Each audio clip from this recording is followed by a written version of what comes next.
Hey, everybody. It's your buddy Dom. Thank you for checking back in with me. Um, Podcasts have slowed down a little bit. I'm trying to do my YouTube thing, but that's also slow because I'm learning. We currently have construction going on in the basement still, so my studio is somewhat compromised. However, there is a break in that construction right now, so Doc Leota, who you heard me talk to on the podcast a few weeks ago, got really good interview lined up for me, and um, this one is it's tough, but it's also beautiful. So stand by with me. Um, Unfortunately, back in 2004, one of the brothers that we lost in Fallujah, his name was Aaron Austin. I'm sure you've heard me speak about him on here. The guy had a smile and a laugh that you just can't forget. It's something that I can focus on it right now and see and hear. Beautiful thing. He was an awesome guy. He was a bad motherfucker. Excuse my language. And I say excuse my language because my guest today is Aaron's mother, Dion. Dion, how you doing, babe? I'm fine. How are you, Dominic? I am doing great, and I just want to say thank you very much for agreeing to do this with me. I'm really happy and proud to have you on my podcast at all. Thank you. Well, it's my pleasure. I've enjoyed listening to your podcast. Thank you very much. You are one of my few fans, and I love you guys so much. I doubt that, but Well, we're trying. We'll do it as a family, okay? okay. So folks, like I was saying, you know, Aaron was a very important guy. Um, I don't feel the need. Dion and I were just talking about it. I don't feel the need to go into that day. You can trust me when I say that it was a terrible fucking day in that terrible place of this world. But some real Marines, some real warfighters had to take care of it.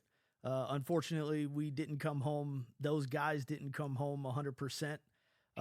But it takes men like Aaron Austin to take those kind of objectives. So I don't say it lightly when I say that we all miss him very much. However, his mom, Dion, you have been, you have filled a role that is very different for all of us. I know that we call you what do we call you? Echo mom or a platoon mom or something like that, Marine mom. Do you remember? Yeah, different people call me different things, but I hear the mom reference, um, and it's an honor to me. It's for me, it's a God thing because I do have like about 100 other sons now Right. that I know if Aaron would have lived, probably most of you I'd never have known. Y'all would have been his, Yeah. and and I did know a few names because I have actually chased the Marines since Aaron went in. Of course. we went we went to me and my uh, cousins went to the Marine Ball and well, not to the Marine Ball. We took my cousin up there to go to the Marine Ball with Aaron and Jamie Vance and got to spend a couple of days. And of course, Cruz and I were close from the get go. Yeah. He got bothered by me a lot, Yeah. me emailing for special requests of, I'm having trouble with Spanish, I'm having trouble with math, can you pray for me during this time? Uh-huh. And so several I knew, but nothing like what I know now. Right. And so I don't try to replace anybody's mom, and I know y'all don't try to replace me with that. It's just, well, I don't know how to describe it except that it is a God thing because I call them tender mercies, Right. and y'all are at the top of the list on that. Well, let me ask you something. You probably don't know this about me. You and I have gotten to have some really good conversations at the past two reunions, but I don't know if we went far into this. My mom growing up, single mom, my sister and I raised me, best friend. I mean, I am what I would imagine, Aaron, also just mama's boy. And so Hmm. my mom was everything to me. Um, and Right. I lost her back in 2020. And so Right. it when I found out that you were going to be at the first reunion, my initial thought was like, "Oh my gosh, what do you even how do I even approach her? What do I say?" Da, da, da. But I know. It's a scary thing yeah, but I mean, when the mobs start showing up. well, I don't think it's scary whatsoever because it reminded me a lot of my mom. But I'm thinking, I'm putting myself in that position, and I know my mom growing up was so good of friends with all of my buddies. All my buddies loved my mom. She was like the cool mom. Blah blah blah. But if if this situation was different, and that happened to me, I know my mom would get so much out of still having that contact with the guys that meant so much to her son. Like, is that, do you feel that? I mean, I have to say that you do, Oh, but I do. I absolutely um, feel that. And, you know, um, I don't know if you know that I was in the military in the Army for 5 years there and was with me in Panama for like a year and a half. I feel like that's when it really kicked in with him. But when I talk to any of y'all, I light up. Um, I don't know how to explain it except that um, y'all are mine, yeah, and it's not anything any of us asked for, but um, that is how it turned out. right. And I think I'm so thankful to have y'all in my life. And the reunions are, oh, well, they're just everything.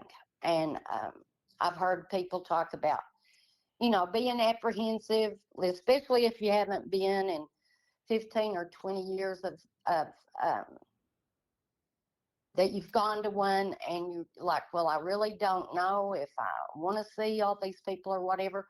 But as soon as everybody gets together, it's just that bond that there's no silence. There's not that uh, discomfort. It's just on, It's open you know? arms.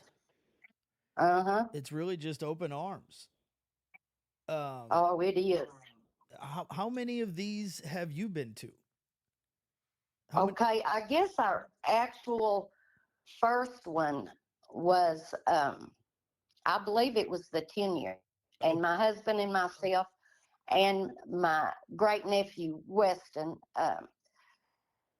he he went with us, and then I went uh, that I know of. I've only missed one, and that was one that was a couple of years ago. But I went to Colorado. I went to Broken Bow. Mm-hmm. Um, I was the only female to even show up there, and I thought, well, y'all can just live with it. I'm coming. Absolutely. If anybody needs a bed next door or Yeah. even in the same room, that's fine. But I'm gonna show up for as long as I'm physically able, And Hold I on. am getting older. Hold on. You're talking about showing up and being physically able. On the 20-year reunion podcast that I did, I spoke about you. I spoke about, I mean, you were there with me.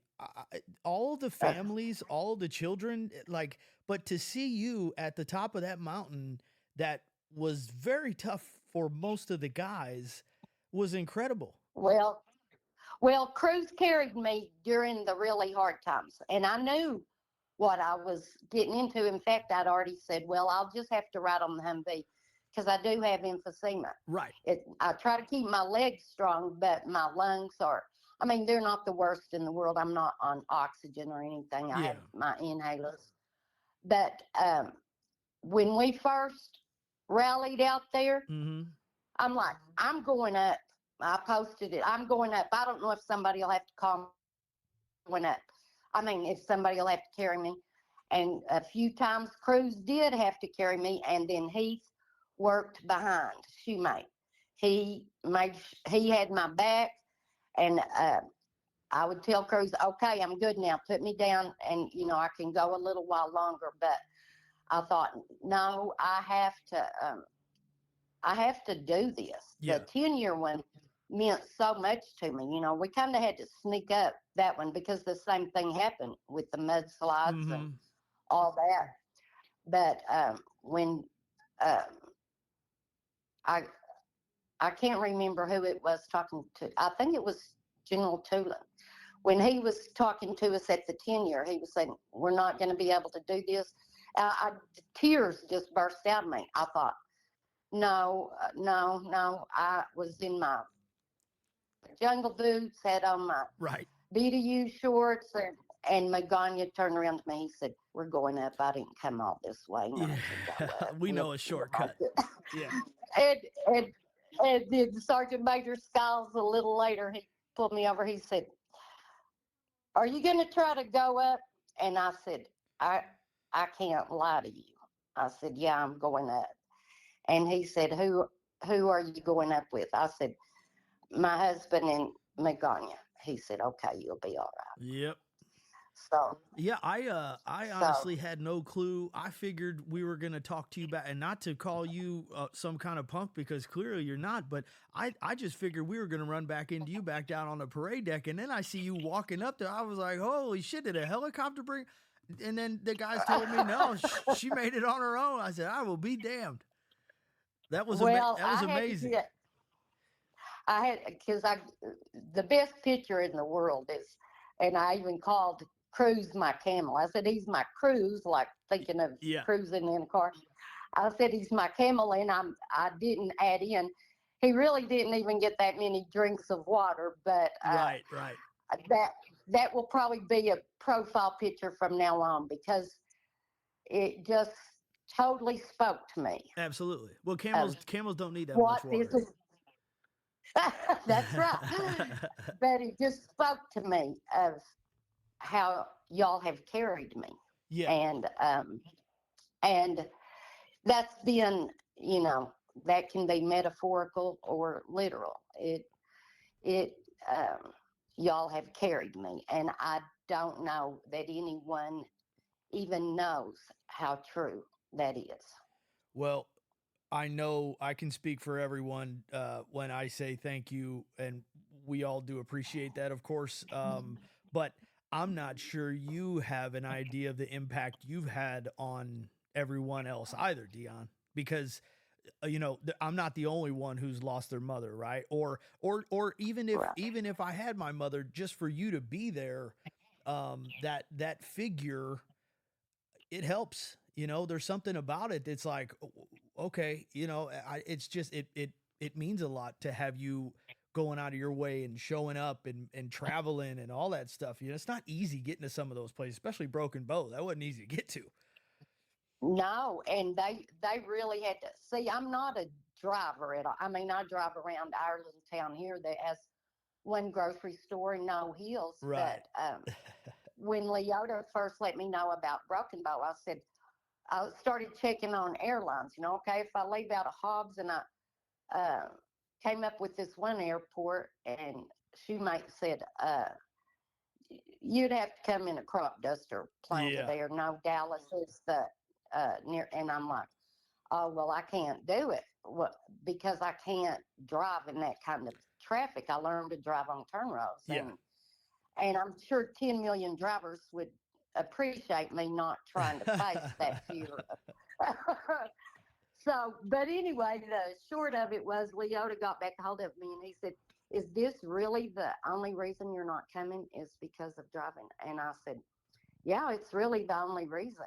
And so Gomez came from California and picked me up. I rode there with him, and then Boykin and Leota drove me 3 hours back to Dallas to catch a plane to make it to Lubbock, and my sister-in-law picked me up there and got me home the rest of the way. So, like I say, I've chased y'all. I went to the 2003 birthday, not at the actual event, but I was there in San Diego when it was happening. And then I probably didn't put enough thought into this, although it turned out fabulous. But, they got back in October, and me and like 12 to 16 other family members showed up in November out at Temecula. And I think there was like 4 of us that went into the actual ball, but we all went there we love y'all. Like my sister-in-law, they listen to your podcast. We love y'all. Thank you. Y'all just don't know what you mean to us. And so, like I say, for as long as I'm able, I will make it to the reunions. Now, Leota said to me when he was giving me a ride to LAX at our last one, the 20-year, he said, "What's it going to take to get Greg, my husband, to a reunion?" I said, "Well, he was at the 10-year, but right now our dogs would have to die for it, because we do have 3 dogs. 2 are 70-pound puppies, and one of those is deaf. You can't trust them for 1 second. There has to be." Right. You have, of course, yours is probably a little older, but a little bit. But he said, "Well, maybe we can come see you sometime." But my husband, he's awesome. He took vacation so that he could stay at home with the dogs. Wow. And I could go. Yeah. And see, go ahead. Go ahead. Well, I was just going to say he works like 14-hour days. So right. To take a vacation to take care of the dogs. Of course, he's their daddy. I'm their mama. But, right. So I have such a support system. Yeah. I'm good.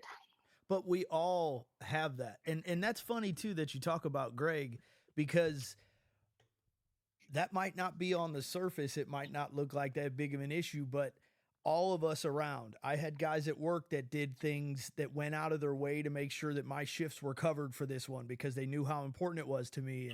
And you've got Greg taking time off work, and all these families and all these people, they spent money on travel or not. And, and everybody showed up, and that's what it takes, but it's the outcome that is so worth all of the support and all of the driving and the flying and the effort that goes into it. The outcome of that is so much bigger than these little things that we're focused on, because it's tough taking off of work.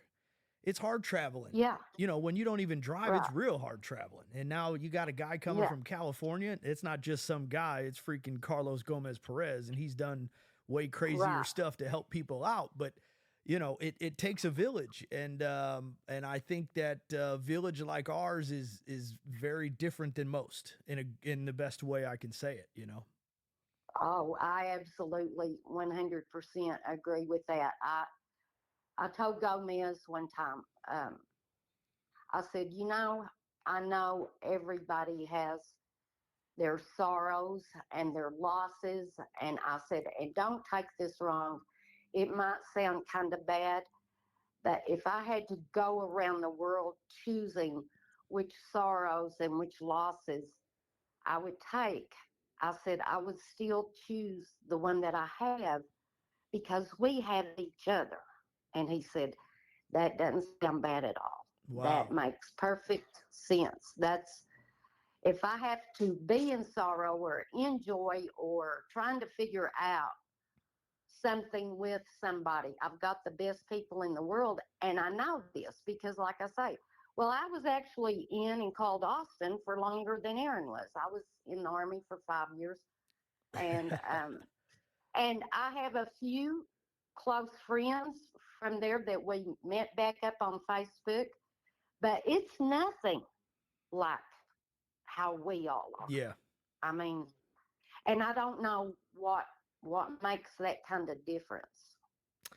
I just think that when you're put in situations like we all were, especially those guys who went back in '04 to Fallujah, I just that bond is one that you can't buy that.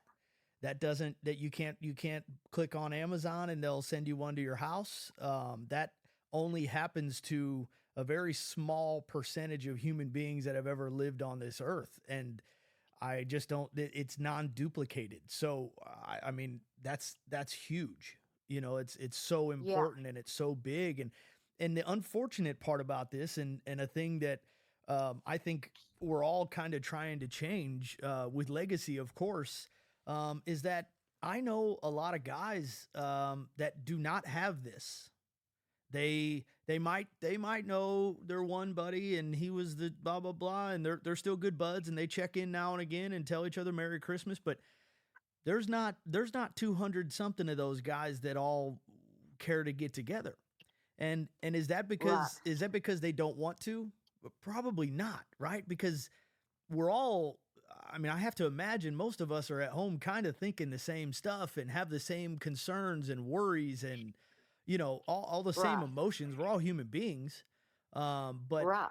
for some reason we a lot of I think we're a very small, I'm talking Echo 2-1 is very one of the very few that do stuff like this. And I think that's something we really need to change for mental health reasons, for all kinds of good reasons. But as well as I do, and Oh, I've only been to two. These things are just too important.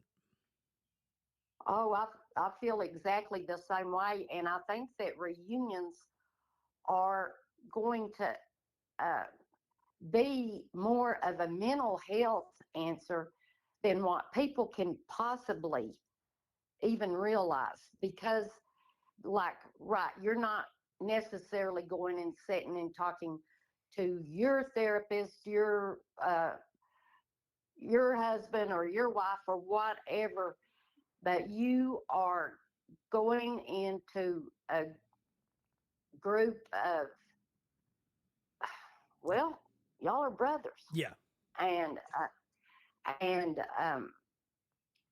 so if and then just to hear that they're going to try to do it yearly Hmm. when it's 10 years or even 5 years, that's too long. Yeah, I Life agree. is, I'm 69. Yeah. I just said, I know there's no way I'll go up that hill in 10 years, not just because I'll be 79, but y'all will be 50. I'm not letting a 50-year-old carry me. you'll but, be in more but, danger if one of us are carrying you than you would be on your own. but, if you can have something to look forward to every year or two, because I think you probably see the older you get, the more quickly you see how time just goes zip. Yeah. You know, Yeah. where did that week go? Where did that month go? And you kind of have this to hold on to and look forward to and put one foot in front of the other Right. and make it to the next time. When the So, something that I really enjoyed about it, and I had a bunch of reasons why I avoided these for a long time. I've told this on my podcast before, but again, I don't know if you and I had even talked about it, but I did not go back to Fallujah with Aaron and the guys. I was in the first one in 2003. So, and then my mom got sick. I got out, blah, blah, blah. So there were a lot of reasons why I didn't feel like I needed to go back or to the reunions. And that was for those guys. And I love them and respect them so much. I don't want to insert myself in something that isn't that I wasn't a part of and this and that. But there were no, hey, like, all the war let stories and shit that all stayed at home. We were all just cracking up and having a good time, right. you know? Well, and there, I'm friends with several that did not go back. Um, Yeah. and I, I want y'all to know it's nothing, although I know people carry guilt, even mamas carry guilt. Sure. People can buy on guilt quicker than anything in this world. But no, you did the right thing. And I know there are others that their time was just up. It was time to get out. No one should feel guilty about that. And you were still a brother when you left. You were a brother after you left. No, and I am so glad that you got to talk to, well, I guess is Major Wagner now. Uh-huh. He Yeah. was lieutenant Yeah. back then, but I feel like that he helped you know that you you made the right decision. I talk about not just memories are what's important and what you hold on to, but living without regret Right. too. Because I've told people it's not just death that robs your children away.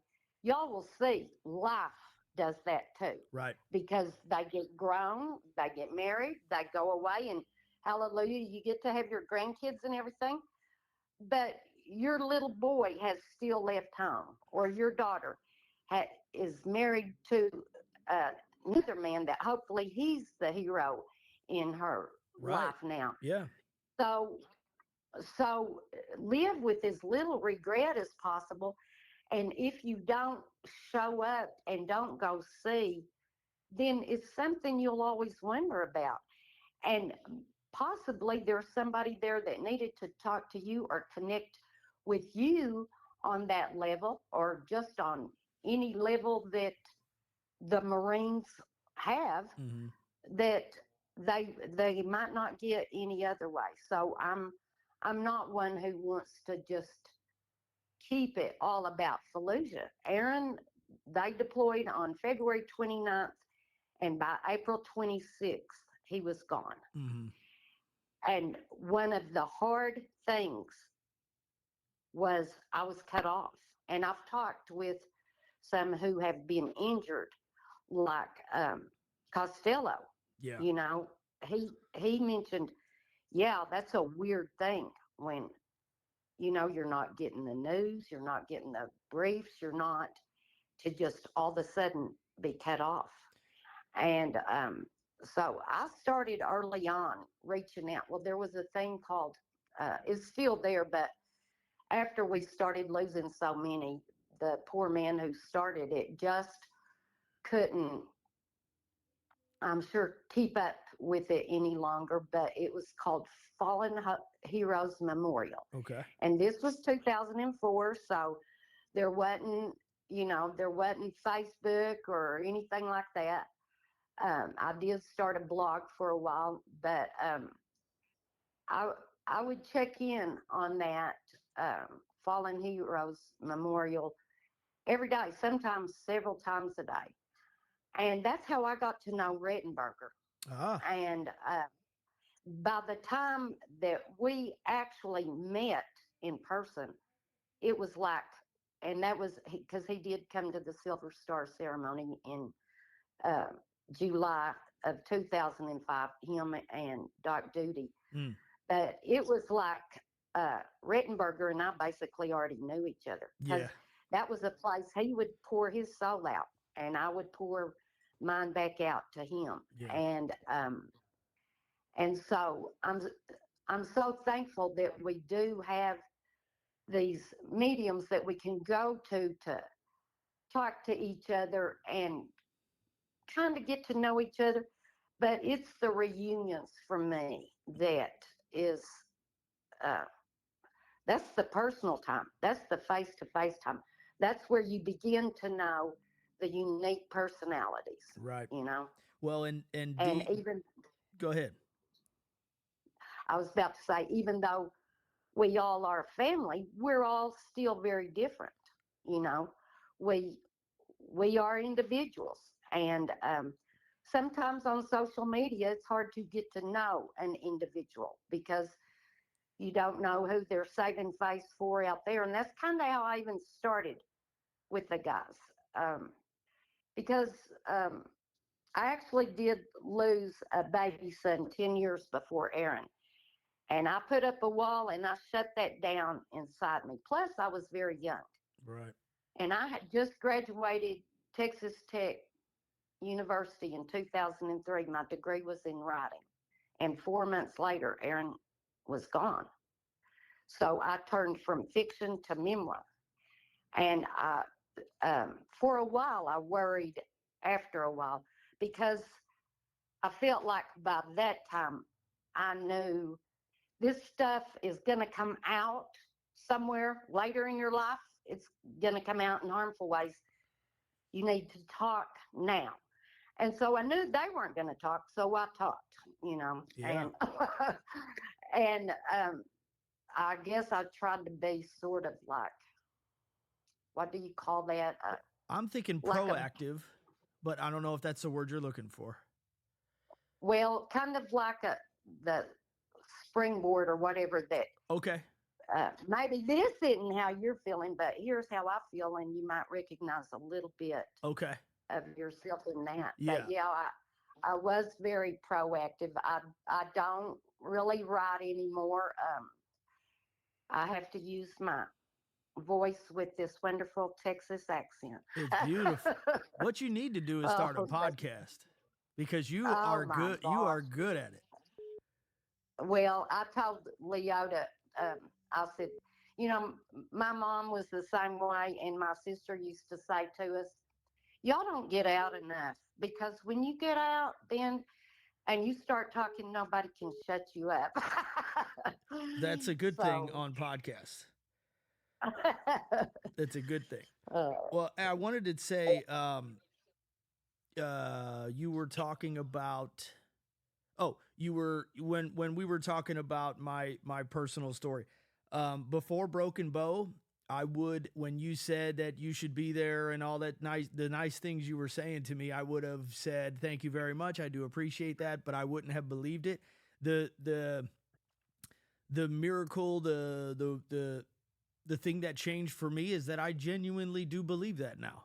And Yeah. and I know I can't be the only one. I know for a fact that I'm not, and I know that there are other guys that that have found that same thing too. And so it's thank you for saying that, and I believe you 100% now.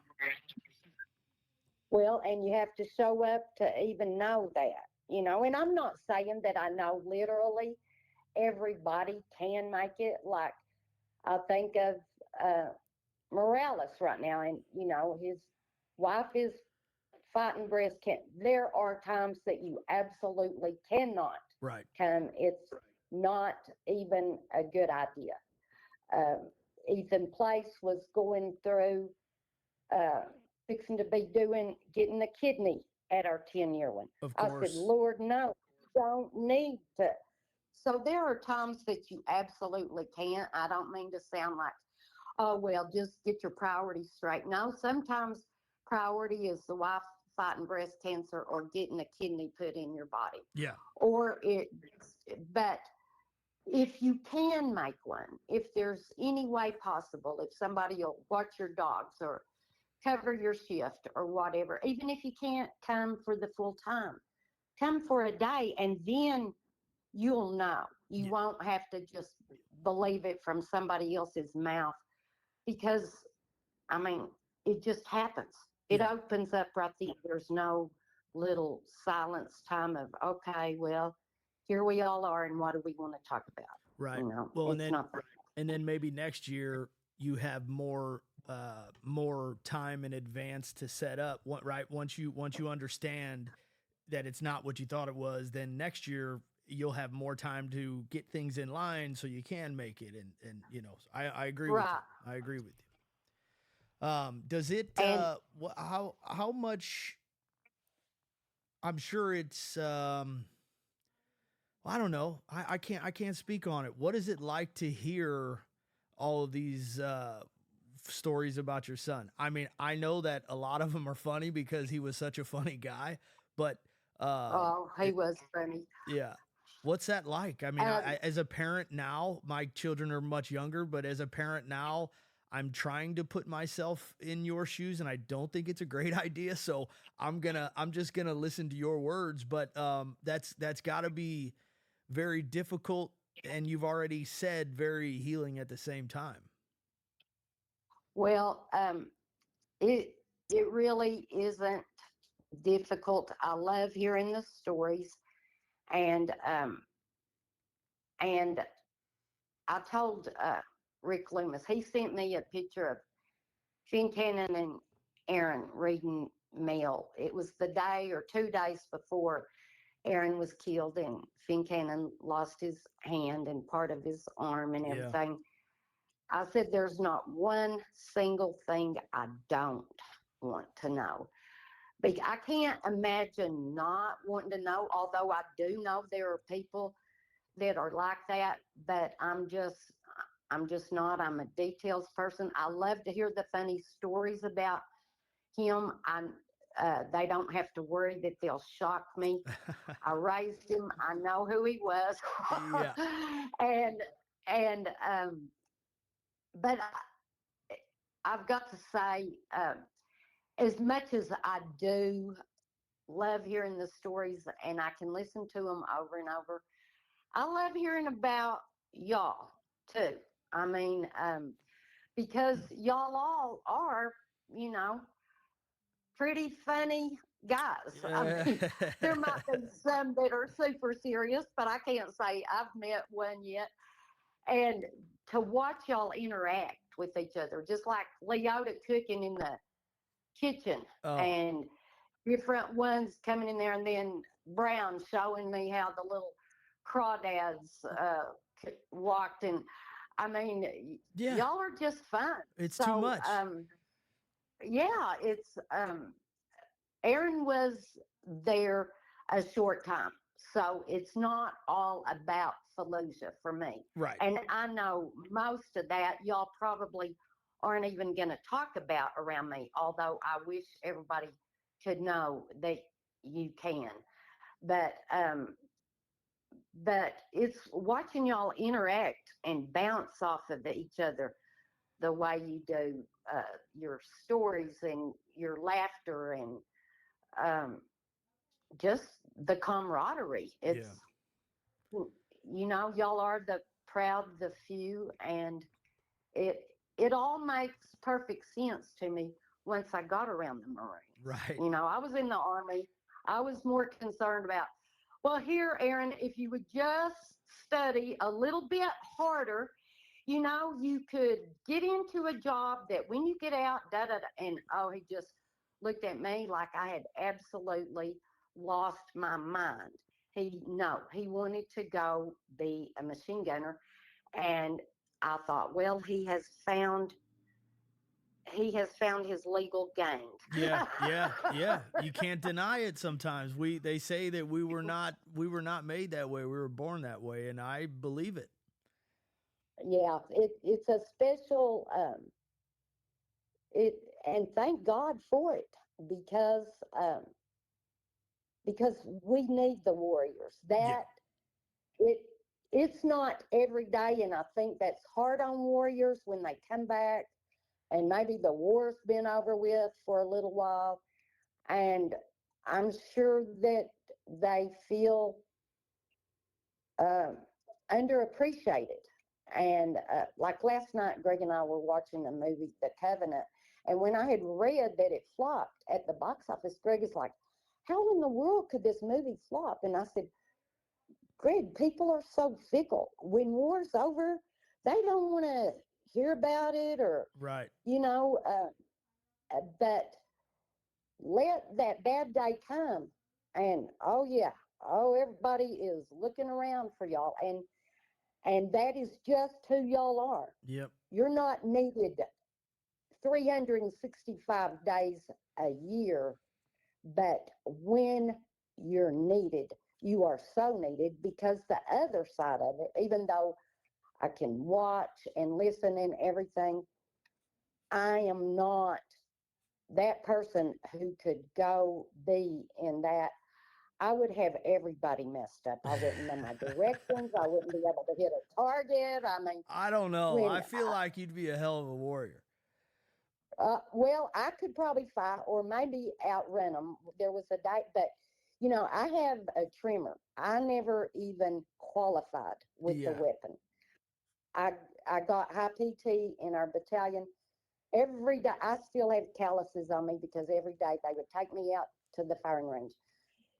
Well, you better get it today, Austin, or you're getting recycled. You shoot like a chimpanzee. I mean, every day I That's didn't know funny. if I was going home or, Yeah. and I ended up getting waived through basic training. My husband, I met him in Panama. He's from Indiana. Mm-hmm. He said, "You are the only person in the world I know that ever happened to." And then I was stationed in D.C. I didn't have to go out and qualify. And when I hit Panama, they didn't have computers. So my NCOIC just used a fountain pen to qualify me. I could always zero, but by the next day when you'd go out to qualify, your your trimmer would be in a different place. Yep. But I have a warrior spirit, but I do not have the skills and the savvy Yeah. that it takes to be in the infantry. And it takes a lot of that. You've got to know those grid coordinates. You've got to be able to hit a target, and you've got to be able to work under pressure. So Yeah. I'm For a group of people that everybody likes to call a bunch of dumbasses, we sure do get the job done in a pretty radical way. oh yeah, And totally. to explain something, I know that you know this, but let's just say there's someone listening that doesn't. I think the I think the biggest contributing factor to our, and I've talked about this plenty of times, and excuse me, but to our sense of humor and the way that we do get along and camaraderie and all that. I think it's because when you get put in very tough situations, there's well, I only see it as two different options. You can laugh or you can bitch and complain, and they don't really, the Marine Corps itself doesn't handle a whole lot of bitching and complaining. So we all just chose to make the most fun out of the worst possible case scenario.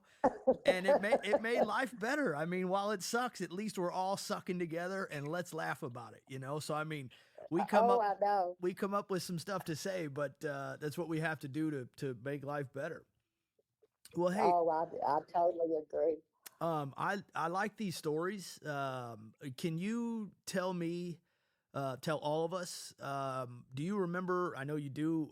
When did Aaron come up with this wild idea about being a Marine? Was it one day, or did he get in trouble and have to make a decision, or did his granddaddy do it, or where did all this come from? Could you tell us?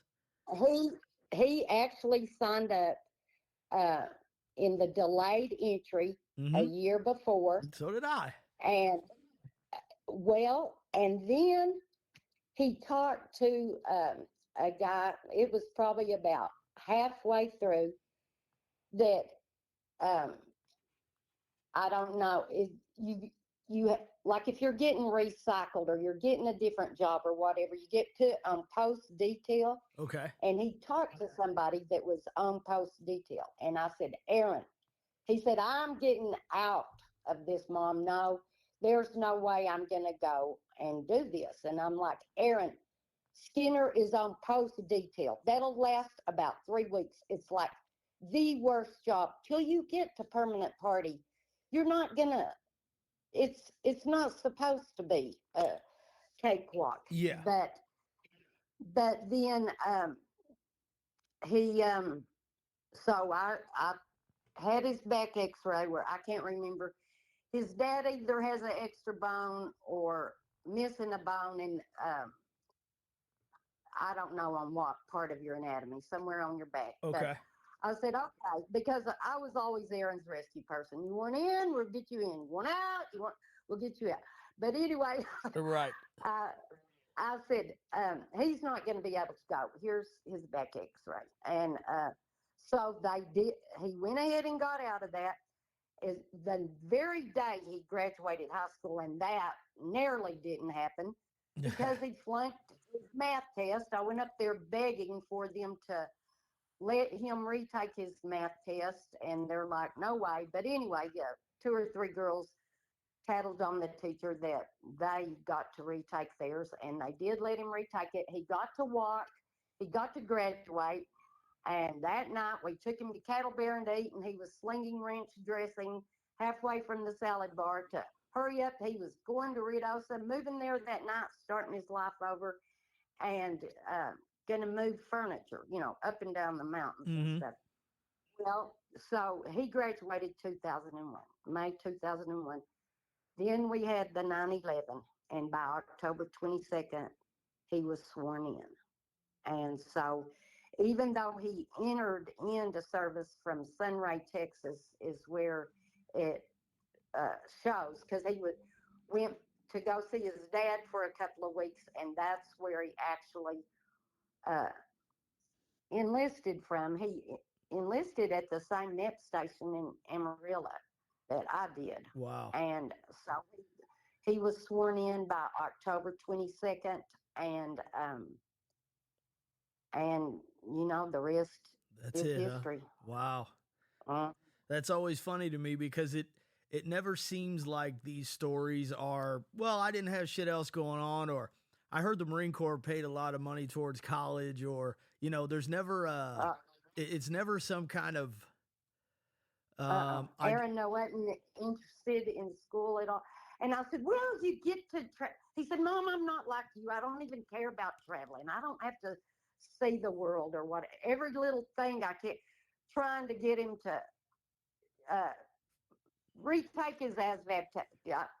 I mean, yeah. No, he was doing what he wanted. Yeah. And he did not talk to any other recruiter but the Marines. No. That's what he was dead set on. See, and so that's where I think that makes total sense, that we weren't made, we were born that way. I mean, I don't know what your recruiter station looked like in Amarillo, but I'm guessing there was Army, Navy, Air Force, Marine. I'm guessing everybody was there. You could have stopped at any desk and you probably would have got a bonus. You probably would have got a good duty station. You probably would have gotten all kinds of perks. But I was 33. I actually got the only one that would even take me by the. I chased them too, like I chased y'all. Right. It took me a year and a half to get in because at that time all I had was a GED. They said, female GED, there's no war going on. You've got to have 15 college hours in lieu of that high school diploma. Yeah. So I immediately enrolled in school, and I spent the next year and a half I was 33 when I joined the Army. I think it's changed now. And of course, we have had several wars since then. But back in the day, I enlisted in 1988. It was, I think the cutoff for the Navy was like 24 or 27. Yeah. The Army would take me till I was 35. Right. So I had just enough time to get in. Yeah. Wow. That's crazy.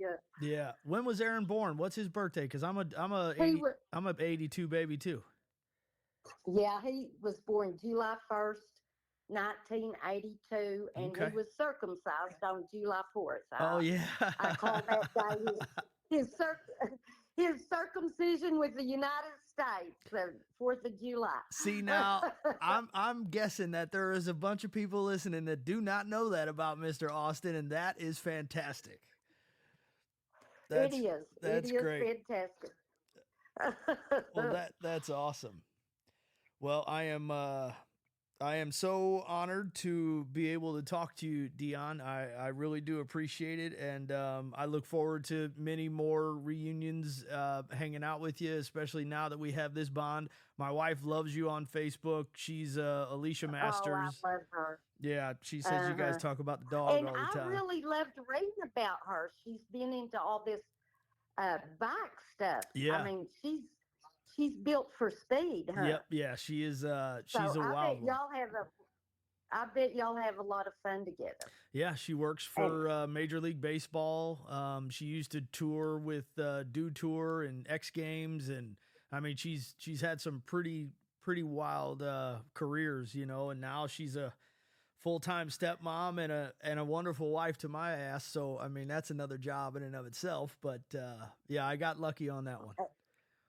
And mommy to Echo. Yep, and most importantly, Mom to Echo. I could starve outside in the street. That dog's going to get fed. You better believe it. Oh, I know. Like I said, we take vacation for our high energy dogs not to be boarded somewhere. Yep. You know, so Yep. I get it. All right. Well, hey, young lady, it was wonderful talking to you. I will let you get back to those puppies. And of course, if you ever need anything, please don't, feel free to reach out. I'm always here for you. Thank you so much. The very same is true for me. All right. I know it is. And I look forward to seeing you at the next reunion then. I hope I can get that worked out. Mine are young and work and all that stuff, but I save some leave days just for that. So, there you go. Ladies and gentlemen, as always, thank you so much for listening to my podcast. I really do appreciate you all. You folks in Texas, Dion's family, thank you so much. It means so much to me. And again, Dion and I were talking a lot about the reunion. So please, if you could, visit legacymilitaryreunions.org. Check it out. Like I'm trying to tell you guys, for your family members, this is a Gold Star family member, a mother of a United States Marine who unfortunately was killed in action in Iraq. She goes to these things with us. You have to understand the importance of these. So if you know anyone, family members, anyone, doesn't have to be combat, does not have to be Marine Corps. This is good for people to get back to these things and to fill that little part of their soul or their spirit or whatever you believe in.